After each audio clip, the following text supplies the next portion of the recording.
my loves. I am so thrilled to be recording this podcast episode today. Oh my gosh, we are talking about untapped brilliance.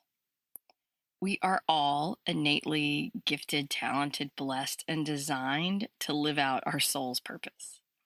But none of us know what lies inside of us, not fully. We have some insights, some clues, some hopes about our potential, about our divine greatness, but we don't really know what we are all capable of and what we're designed to excel at. But before we go deeper into this, I want to tell you what spurred this topic idea for me. It seems silly, but I'm a kinesthetic person, and this was a physical experience that I had. So I had created some time to exercise one day, and I've been, slowly getting back into a regular exercise routine after not doing much for at least 8 months. So on this day, I truly did not want to exercise. And in my mind, I was thinking it wasn't going to go well. It had been a long time since I had done something high intensity. And my angels were telling me that this was the day to start. But I hadn't wanted to exercise at all. So then the idea of doing something high intensity was just sort of a joke. But my angels kept insisting this was a high intensity day. So, okay.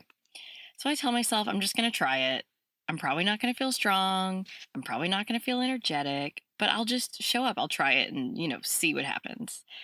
So in my mind, I'm mentally prepared to be very loving and gracious with myself when I'm going to fall flat on my face.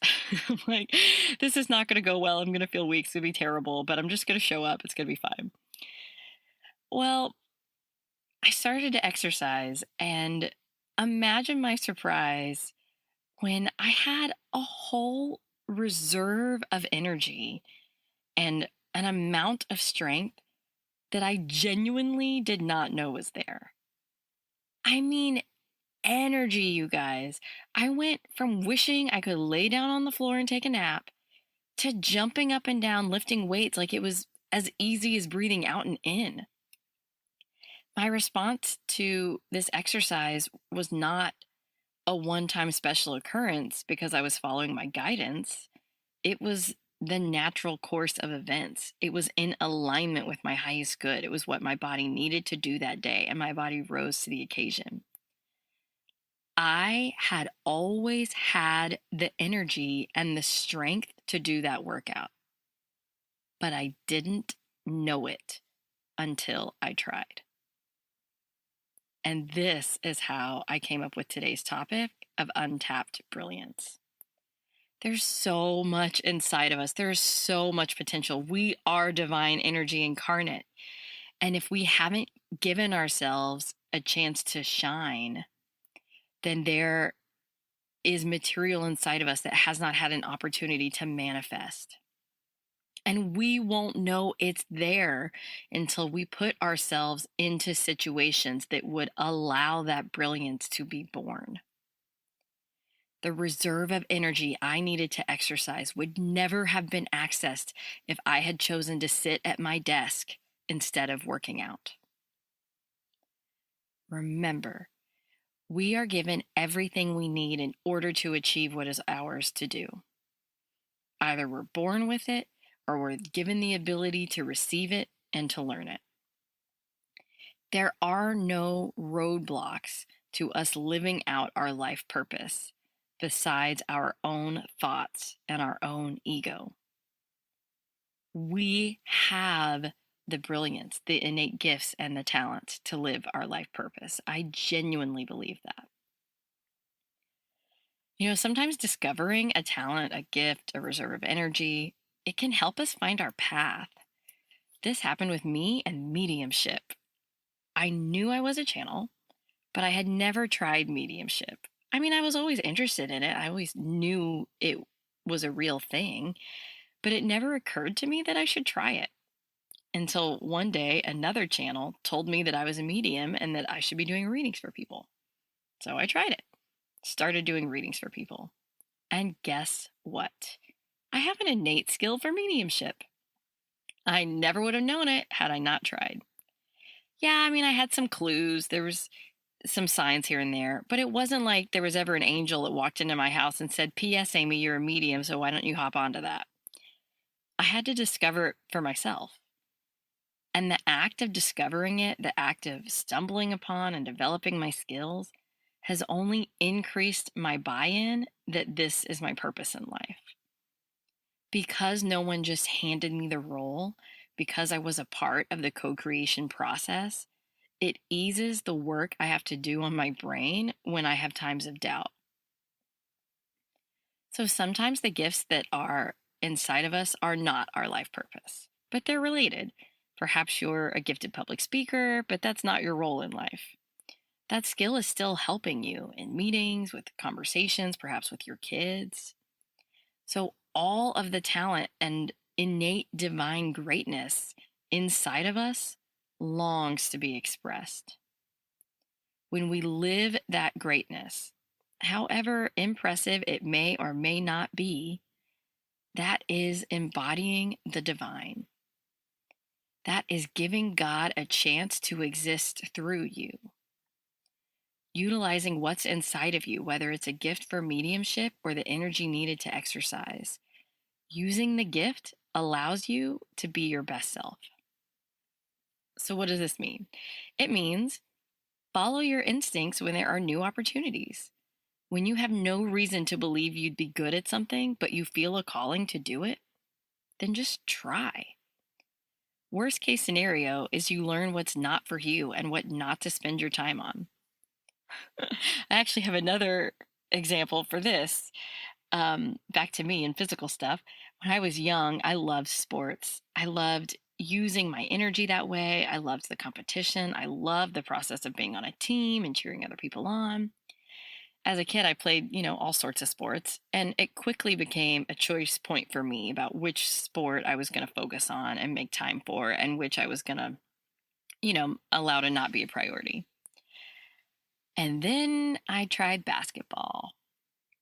Basketball was the first sport I tried that I was instantly terrible at. I mean, terrible. And not able to improve within the first few minutes of learning the mechanics and dynamics of the game. Normally, I have some natural athletic ability that I could start to learn, but no, no. Dribbling felt so unnatural to me. Then you had to do it while walking or running. I mean, what? And people who are good at basketball will talk about like the rhythm of shooting hoops and how your energy just flows from jumping off the floor, and it flows up through your body till you release it out of your wrist and your hands like a spring. But no, no, no, no, not for me. I am terribly uncoordinated when it comes to shooting a basketball. And guess what? Being bad at basketball did not kill me. Was I embarrassed? Yeah, you bet I was. But was it helpful learning? Absolutely.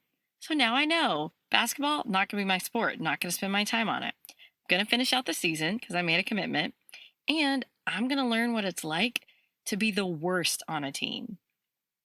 And unfortunately, that was not the last time in my life, both for sports teams and other teams, where I was the worst. But this was my first time having that experience of being the worst on a team.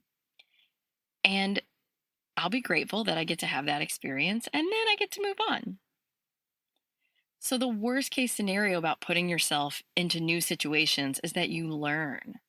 You learn about the skills needed, you learn about yourself, and you have a chance to develop new skills.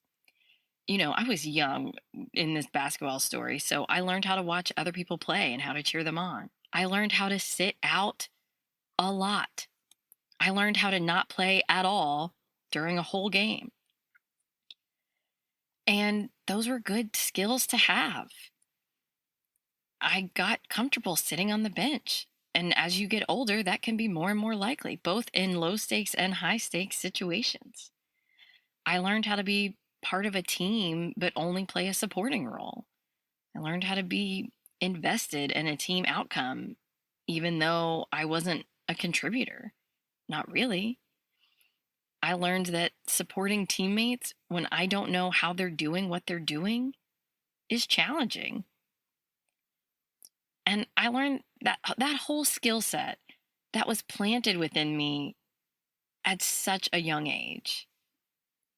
And, maybe I would have learned those skills some other ways if I hadn't put myself out for basketball. But I'm so glad that I learned them so young because it planted those seeds so early on that as I got older and things felt more important and more serious, I already had those tools in my tool belt and I got to get them back out and sharpen them up.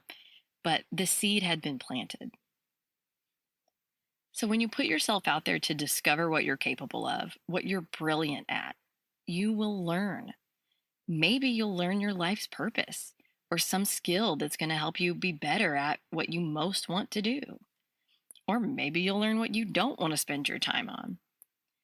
For a long time, I played with the idea of being a minister because I love spirituality and I love growth. I mean, it just seems to make sense. Then someone gave me the chance to speak at their church, and I learned. I was capable, but it wasn't my natural, it just wasn't my purpose. The experience was clarifying for me. And clarity is a wonderful thing, especially for us humans.